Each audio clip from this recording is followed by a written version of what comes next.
প্রথম প্রতিশ্রুতি সিরিয়ালের সত্যবতী চরিত্রে নজর কেড়েছিলেন অভিনেত্রী সুস্মিলি আচার্য। এরপর অভিনেত্রী গোটা বাংলার মন জয় করে নেয় সৌদামিনীর সংসারে সৌদামিনী হিসেবে।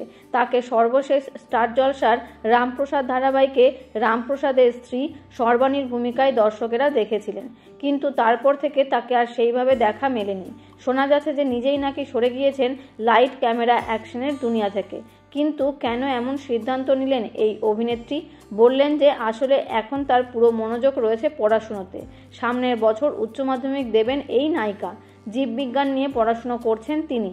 সামনেই পরীক্ষা, তাই অনেকটা চাপের মধ্যে দিয়েই যেতে হচ্ছে তাকে। তাছাড়া পড়ার দিকটাও অনেকটা সময় ব্যয় করতে হয়। যেহেতু পুরোপুরি এই দিকেই ফোকাস করতে হচ্ছে, প্রচুর পড়াশুনো করতে হচ্ছে, তাই এই সময়টা সে আর অন্য দিকে তাকাতেই পারছে না। আশা করছে যে পরীক্ষার পর সে আবার মেকার কাজে ফিরবে। বিনোদন জগতে সুযোগ পাওয়া খুবই কঠিন একটা বিষয়। তার উপর নিজের একটা শক্তপোক্ত জায়গা করতে গেলে অনেক পরিশ্রমও করতে হয়। সেখানে নিজের তৈরি জায়গা ছেড়ে বেরিয়ে আসার সিদ্ধান্ত খুবই কঠিন ছিল এই শিশুশিল্পীর জন্য। এরপর তো আবার শুরু থেকেই শুরু করতে হবে। অভিনেত্রী এও জানান যে পড়ার জন্য বহু কাজও তার হাতছাড়া হয়ে যাচ্ছে। তো বন্ধুরা, এই অভিনেত্রীকে আপনাদের কেমন লাগে তা কমেন্ট করে জানাতে পারেন।